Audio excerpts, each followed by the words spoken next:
Hey everybody, this is Shane Perry. Listen, like I've said before, we're living in a very strange time period. I know there's been pandemics before in the world. I know there's been lockdowns before, but in my lifetime, I can't remember anything like this. Not that we're on lockdown as of yet, although we know that is a possibility, but our children are out of school. A lot of people are taking off work. There's just a lot of things going on. And so I feel like my job during this is not to pretend like I have all the answers. You know, I like the philosophical thought of Socrates. He said, the one thing I know is I know nothing, which doesn't mean that Socrates wasn't educated or didn't know anything. He was brilliant. But what it was is he understood that you should always be open to new information, and you should always be open to questioning what you know so you can learn more. So a lot of times we come to the table and we want to act like we know everything, that we got all the answers. I'm honest about it. I don't have all the answers. I'm not God. And, I haven't gotten I guess some people have, but I haven't gotten some deep prophetic word about what we should be doing. But what I do know is that you can find your peace in uncertain times. This is something I do know. I know it from experiential knowledge because I have experienced it. I've been through some major crisis in my life, and I have come out on the other end with experience of learning how to come to a place of peace. So that's what I want to talk to you about today, is I want to talk to you about getting your peace in uncertain times. So let's think about some of the obvious questions. So let me read this first. This is a great quote. Let me read this quote by one of my favorite authors, Dr. Wayne Dyer. He says, peace is the process of retraining your mind to process life as it is, rather than as you think it should be. So peace is when according to him, is not when you're trying to make life something else. Because when you try to make life something else, that just causes more anxiety.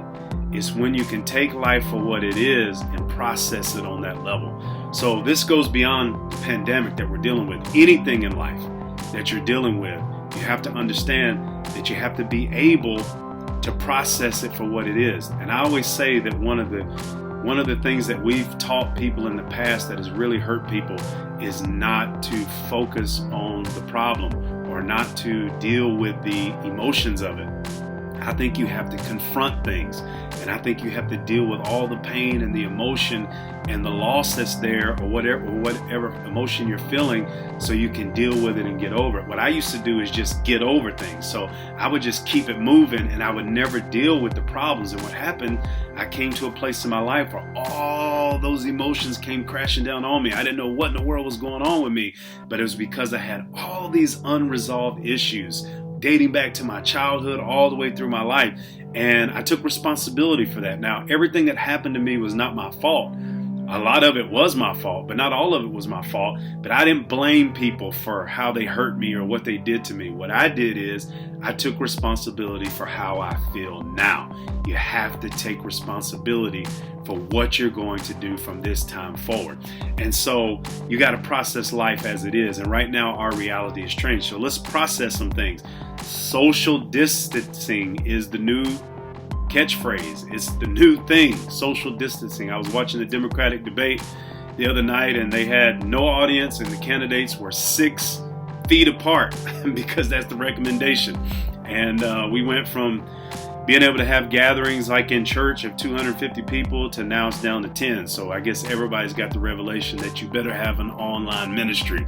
So, and I'm thankful for that. I'm thankful for the fact I don't want churches not to be able to congregate and bring people together, but I want us to be safe. And I'm thankful for the fact that we can use the internet to be able to reach the world, whether it's through ministry or it's through coaching, which is what I'm getting more into now, or into encouraging people. Whatever it is that you do, find a way to do it digitally during this time period.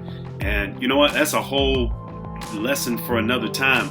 And I don't want to pitch my programs during this like really hard, but I do want to say this.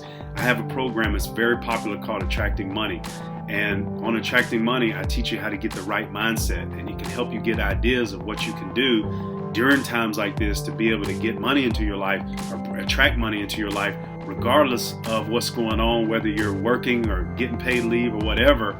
There are creative and inventive ways to make money, and one of those ways is to do it online. So you can get my course, Attracting Money, and you can click the link in bio, and I'll put the link up if it's on Facebook or wherever you're seeing this video.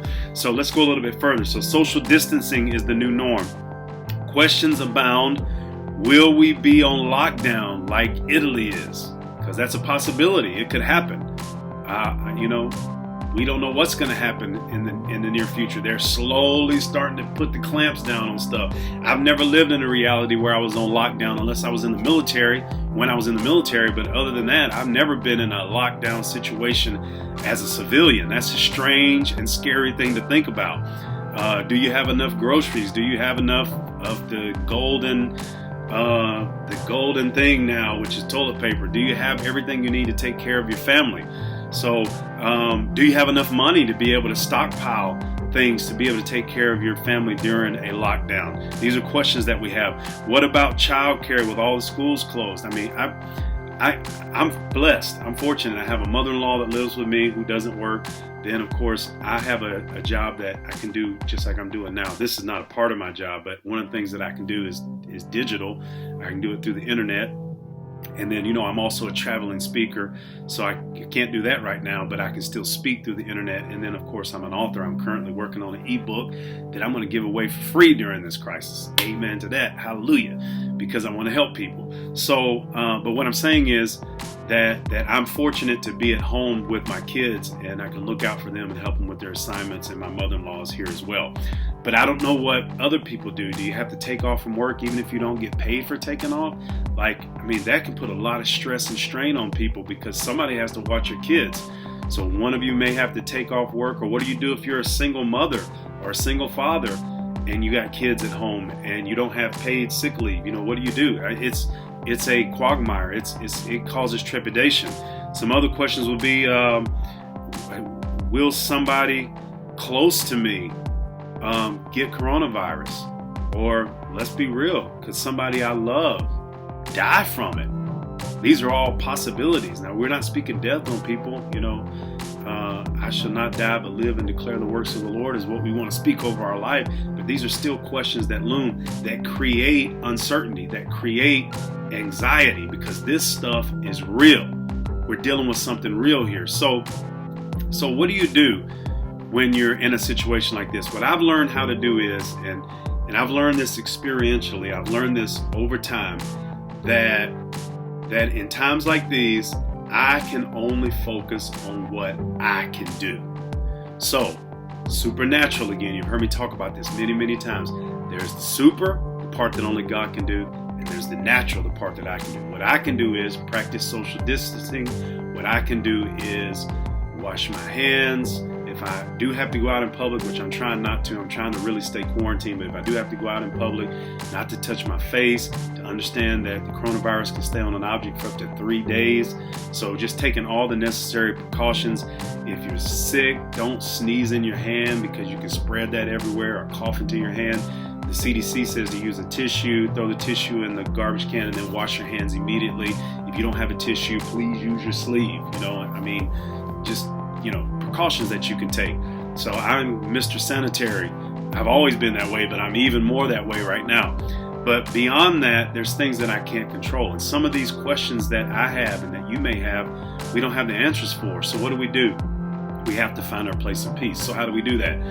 Well, I like Philippians 4, 6, and 7, but I don't like the first verse. The first verse says, be anxious for nothing. I don't like that because I don't like to tell people what they should be.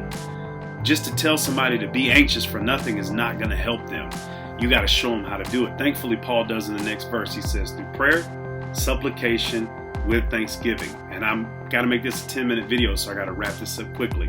So 1, find a place of prayer to get that connection with God, to find that place of peace. 2, be real with God and make your requests known, and make sure that you share with him how you feel. I am scared. I am afraid. I have anxiety. And lastly, be thankful.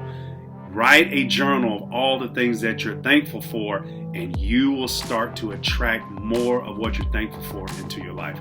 Okay, guys, I love you. I appreciate you. And I'll be doing this every day. All right, peace.